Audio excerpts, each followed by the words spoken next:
हिंदुस्तान ने एक नई मिसाइल के परीक्षण से चीन और पाकिस्तान में खलबली मचा दी है। कहां पर वो खड़े हुए हैं और कहां से हमको उनको साधना पड़ सकता है। इस आमतौर पर एक बहुत बड़े इलेक्ट्रिक सर्किट पर आधारित होती है और ये इलेक्ट्रिक सर्किट 3 इम्पोर्टेंट पार्ट से मिलकर बनाया जाता है। रेलगन की ताकत को समझने के लिए इसकी तुलना करते हैं, जहां एक लेके उसके तोहफे लेके नरेंद्र मोदी गए हैं डोनाल्ड ट्रंप के पास। लेकिन एक्चुअली ये एक इलेक्ट्रिकल पावर्ड गन है।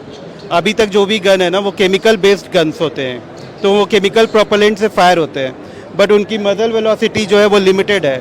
800 मीटर पर सेकेंड से 1200 metre per second most advanced guns का भी जबरदस्त इलेक्ट्रोमैग्नेटिक प्रवाह छोड़ा जाता है। इस प्रवाह से एक मैग्नेटिक फील्ड बनता है जो प्रोजेक्टाइल को आगे बढ़ाता है। बस कुछ ही सेकंड में यह प्रोजेक्टाइल आवाज की गति से 7 से 8 गुना तेज रफ्तार पकड़ लेता है।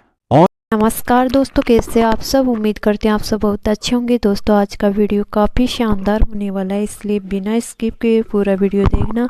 दोस्तों आज मैं लेके आई हूँ डीआरडीओ ने फिर से एक तहलका मचा दिया है, जिसको सुनकर ही पाकिस्तान और चाइना की नींदें उड़ चुकी है। दोस्तों पाकिस्तान चाइना की नींदें इसलिए उड़ चुकी है क्योंकि डीआरडीओ ने फिर से ऐलान कर दिया है रेल गन के बारे में। दोस्तों भारत आज अपनी ताकत को इस तरीके से बढ़ाया जा रहा है कि पाकिस्तान और चाइना के पास पैरों तले ज़मीन खिसक रही है। तो दोस्तों आज का वीडियो काफ़ी शानदार होने वाला है, बिना स्किप के पूरा वीडियो देखना। और अगर आप मेरे चैनल पर फर्स्ट बार आए और अभी तक सब्सक्राइब नहीं किया है तो प्लीज़ सब्सक्राइब कीजिए। बढ़ते हैं वीडियो की तरफ। तो सत्यम स्वरूप जी हैं और उनसे हम बात करेंगे इलेक्ट्रोमैग्नेटिक रेल गन के बारे में। सर बहुत स्वागत है भारत तक पर आपका। सर इलेक्ट्रोमैग्नेटिक रेल गन, सबसे पहले तो हमारे दर्शकों को बताइए इसे सामान्य भाषा में कैसे समझाया। एक्चुअली ये एक इलेक्ट्रिकल पावर्ड गन है। अभी तक जो भी गन है ना वो केमिकल बेस्ड गन्स होते हैं, तो वो केमिकल प्रोपेलेंट से फायर होते हैं, बट उनकी मजल वेलोसिटी जो है वो लिमिटेड है। 800 मीटर पर सेकेंड से 1200 metre per second most advanced guns का भी उतना ही है। तो हम जो है उस बैरियर को तोड़ना चाहते हैं और 2000 मीटर पर सेकेंड के स्पीड को ब्रीच करना चाहते हैं, जो हमने अपने लैब लेवल गन पे किया है। तो हमारा लैब में ही एक electromagnetic rail gun launcher system available है, जहां हम repeatedly 2000 metre per second fire करते हैं। अब हमारा गोल है कि from lab we have to take this system into the field. तो हम फील्ड कॉन्फ़िगरेशन के हिसाब से हमने ये मॉडल रखा है। So this will be completely off the grid. It will not be dependent on, even though it is a electrically powered gun है, but हमने ऐसा बनाया है कि रिमोट लोकेशन पे भी हमें रिलाई नहीं करना पड़ेगा पावर पे, ग्रिड पावर पे। तो battery based charging power supply रखा है जो कि चार्ज करते हैं कैपेसिटर्स को, और वो कैपेसिटर कंप्रेस करता है पावर को और डिलीवर करता है रेल गन सिस्टम को। और प्रोजेक्टाइल अप टू 1 kg हमने लॉन्च किया हुआ है इसे 2200 मीटर पर सेकेंड तक। सर तो अगर इस सिस्टम पर हमें कामयाबी मिल जाती है भारत को, तो किस तरह के बड़े बदलाव हमें देखने को मिलेंगे डिफेंस सेक्टर में? एक्चुअली अगर हम देखें तो there is a trend towards all electric systems. तो फ्यूचर तो is going to be all electric. I don't know कितना sooner that future is going to come, 15 years, 10 years और 5 years, but that trend will continue and that trend has to come, that has to be achieved. So working on that philosophy, we are right now, making this a field configurable system, and we plan it to use it for a field system. और अगर हम देखें तो अगर ये breach हो जाता है 2000 मीटर पर सेकेंड, तो हमारा जो सेफ्टी है, we can engage enemy from a larger distance.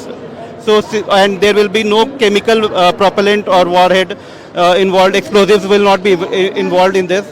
तो safer भी है जो troops के लिए.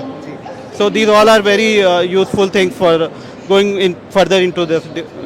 सर मुझे ये बताइए, अगर जैसे इसके ऑपरेशनल तरीके को मैं देख रहा हूँ, तो आप बता रहे हैं कि पावर ग्रिड की जरूरत भी। पैलेस्टीनियंस को ले लें तो जॉर्डन की तो फटी हुई है, उधर सीसी की इजिप्ट में फटी हुई है, because they are the recipients of American aid. उसके बगैर ये रह नहीं सकते। तो अब उधर से ये कह रहा है कि बंदे रखे आप, और गाजा को मैंने अब नया एक सीज रिजॉर्ट बनाना, रिवैम्प करना है, और उधर तो पैलेस्टीनियंस को आप रखना नहीं है हमने। तो मतलब है कि अच्छे खासे उसने जो है shaken up everything, the existing status quo जी in the region and in the world. जी तो अब लेट्स फर्स्ट डिस्कस इंडिया में। इंडिया में ये नहीं पड़ेगी और हम बैटरी पावर बैकअप पे काम कर लेंगे।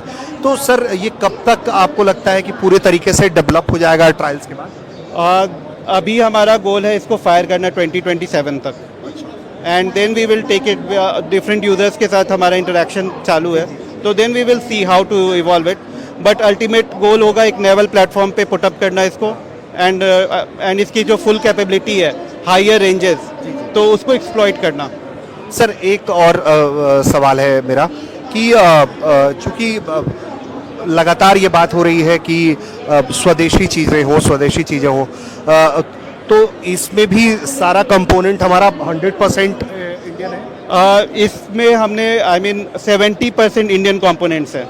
अभी सिर्फ एक फिलहाल कंपोनेंट है जो मेजर आइटम है, में से एक आइटम जो हम इंपोर्ट कर रहे हैं, बट पैरेलली हमारा लैब उसके ऊपर भी काम कर रहा है।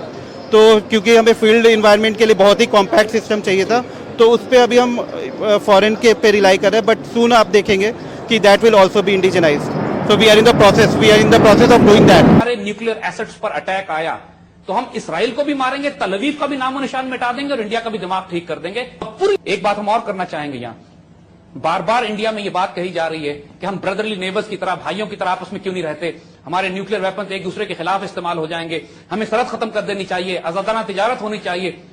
देखिए, हम इन सारी बातों पर कायल हैं और हम सिर्फ ये बताना चाहते हैं कि हम ये चाहते हैं कि सारे झगड़े खत्म हो, और उन खत्म करने का एक ही तरीका हमें नजर आता है कि पूरे हिंदुस्तान को यूनाइट करके एक बड़ा मुल्क बना दिया जाए और उसका नाम पाकिस्तान रखा जाए, परचम सब्जी लाली हो और पाक सरजमीन का तराना हो और रेडियो पाकिस्तान दिल्ली की आवाज आए, फिर ये फितने खत्म हो जाएंगे। वी टोटली एग्री कि बॉर्डर्स खत्म होने चाहिए। कि ऑस्ट्रेलिया के करीब करीब पहुंचती है, उधर ये रेंज जो है इट गोज इन अफ्रीका के अंदर तक जाती है, अफ्रीका में भी इजिप्ट और लीबिया तक ये रेंज पहुंचती है। उधर सारे का सारा जो रशिया वो कवर होता है, ऑन दी दूसरी साइड पे जापान भी कवर होता है। सो गाइस, आपको मेरा ये रिएक्शन वीडियो कैसा लगा? अगर अच्छा लगा है तो प्लीज़ सब्सक्राइब कीजिए, शेयर कीजिए, बेल आइकन ऑन कीजिए ताकि आपको आने वाली हर एक लेटेस्ट न्यूज आसानी से मिल जाए। अगर आप मेरे चैनल पे फर्स्ट बार आए और अभी तक सब्सक्राइब नहीं किया है तो प्लीज़ सब्सक्राइब कीजिए, शेयर कीजिए, और दोस्तों शेयर इसलिए कीजिए ताकि हमारे और भी भाई बहन इस न्यूज़ के बारे में देखकर जानकारी हासिल ले। जैसा कि आप लोग जानते होंगे कि DRDO आए दिन नए नए तहलका मचा रहा है, और दोस्तों भारत अपनी सैन्य सत्ता को इतनी ताकतवर बना रहा है, चाहे किसी भी सैन्य सत्ता को देख लो, वायु वाली को देख लो, रेल वाली को देख लो या थल को देख लो, हर एक क्षेत्र में भारत अब आत्मनिर्भर देश बनने वाला है, और तो दोस्तों बन चुका है। दोस्तों भारत आए दिन नए नए योजना निकालता है और नई नई शक्तियों का ऐलान